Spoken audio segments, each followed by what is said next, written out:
दोस्तों एक बार बादलों की हड़ताल हो गई। बादलों ने कहा अब अगले 10 साल तक पानी नहीं बरसाएंगे। यह बात जब किसानों ने सुनी तो वह बहुत परेशान हो गए कि अब फसल कैसे होंगे जब बारिश ही नहीं होगी। किसानों ने भी अपने हल वगैरह पैक करके रख दिए, लेकिन एक किसान जिसे बाकी किसान पागल समझते थे वह अपने नियम अनुसार हल चला रहा था। एक दिन कुछ बादल थोड़े नीचे से गुजरे और उस किसान से बोले, क्यों भाई, पानी तो हम बरसाएंगे नहीं, फिर क्यों हल चला रहे हो? किसान बोला, कोई बात नहीं, जब बरसेगा तब बरसेगा, लेकिन मैं हल इसलिए चला रहा हूँ कि मैं 10 साल में कहीं हल चलाना ना भूल जाऊँ। दोस्तों अब बादल भी घबरा गए कि यार कहीं हम भी बरसना ना भूल जाएं, तो वे तुरंत बरसने लगे और उस किसान की मेहनत जीत गई। जिन्होंने सब पैक करके रख दिए थे वे हाथ मलते ही रह गए। दोस्तों वीडियो अच्छा लगा हो तो लाइक।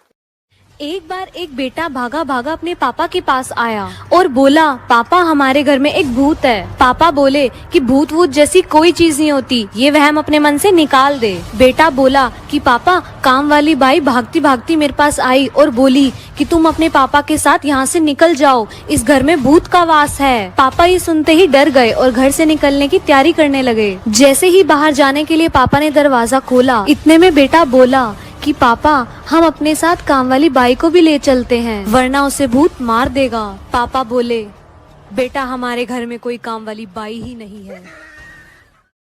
एक डॉक्टर का सवाल, टूथब्रश कितने समय बाद रिटायर किया जाता है? चाइनीज ने कहा 1 हफ्ते में, ब्रिटिशर ने कहा 1 महीने में और अमेरिकन ने कहा 3 महीने में। अब आई भारतीय की बारी। भारतीय ने बोला, डॉक्टर साहब, इंडिया में तो टूथब्रश कभी रिटायर ही नहीं होता। डॉक्टर बोला, वो कैसे? भारतीय ने कहा, इंडिया में टूथब्रश सबसे पहले दांत साफ करने के काम आता है, फिर हेयर कलर करने के काम आता है, उसके बाद मशीन की सफाई के काम आता है और जब उसके बाल गिर जाते हैं तो पजामे में नाड़ा डालने के काम आता है। दोस्तों जंगल में एक कौवा रहता था, वो बहुत खुश रहता था। एक दिन उसने हंस को देख लिया। उसे देखते ही सोचने लगा, यह तो इस जंगल में औरों से बहुत सुंदर है, इसलिए यह बहुत खुश रहता होगा। कौवा हंस से पूछा, तुम इतने सुंदर हो इसलिए तुम बहुत खुश होगे ना? हंस बोला, हाँ मैं पहले बहुत खुश रहता था, जब तक मैंने तोते को नहीं देखा था। मेरे शरीर का तो एक ही रंग है, लेकिन तोते के शरीर पर तो 2-2 रंग है। सच में तोता बहुत खुश रहता होगा। अब कौवा तोते को देखना चाहा। कौवा तोते के पास गया, पूछा, तुम 2-2 रंग पाकर बड़े खुश होगे ना? तोता बोला, हाँ मैं तब तक खुश था जब तक मैंने मोर को नहीं देखा था। मेरे पास तो 2 ही रंग हैं, लेकिन मोर के शरीर पर तो कई रंग हैं। मोर सबसे सुंदर पंछी है, वह बहुत खुश रहता होगा। अब कौवा मोर को ढूंढने लगा, लेकिन उसे पूरे जंगल में एक भी मोर नहीं मिला। मोर को ढूंढते ढूंढते वह चिड़िया घर में पहुंच गया। कौवा बोला, मोर तुम बहुत सुंदर हो इसलिए बहुत खुश होगे ना? मोर दुखी होते हुए बोला, भाई सुंदर हूँ इसीलिए तो चिड़िया घर में कैद हूँ, वरना मैं भी आजाद होता। सबसे खुश तो तुम हो, तुम्हें कोई पिंजरे में कैद नहीं करता, तुम अपनी मर्जी से घूम फिर सकते हो।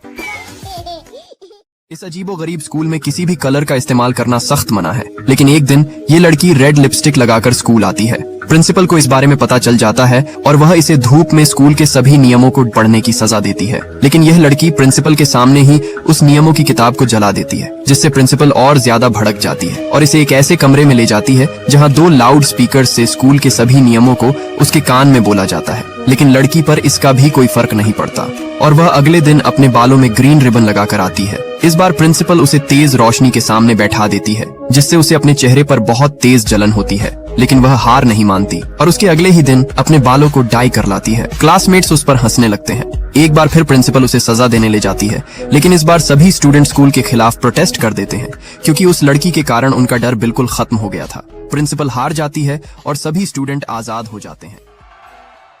दोस्तों फ्लोरिडा के एक स्कूल में ज्यादातर सीनियर लड़कियां स्कूल के वॉशरूम में लिपस्टिक लगाती थी, लेकिन प्रॉब्लम ये था कि लिपस्टिक को लगाने के बाद वो अपने होठों को शीशे में दबाती थी, जिससे रोज सैकड़ों होठों के निशान शीशे पर बन जाते। सफाई कर्मी हर रात शीशे को साफ करता, लेकिन अगले दिन फिर लड़कियां शीशे पर लिप प्रिंट लगा देती। सफाई कर्मी ने परेशान होकर यह बात स्कूल के प्रिंसिपल को बताया। प्रिंसिपल ने फैसला किया कुछ करना पड़ेगा। अगले दिन प्रिंसिपल ने सभी सीनियर लड़कियों को वॉशरूम में बुलाया और कहा, देखो सफाई कर्मी इन दागों को कैसे साफ करता है। सफाई कर्मी ने पोछा लिया और टॉयलेट में डुबकी लगाई और उससे शीशे को रगड़ा। यह देखकर सभी लड़कियां हैरान हो गई और उसके बाद लड़कियों ने कभी शीशे पर अपने होंठों के निशान नहीं छोड़ी।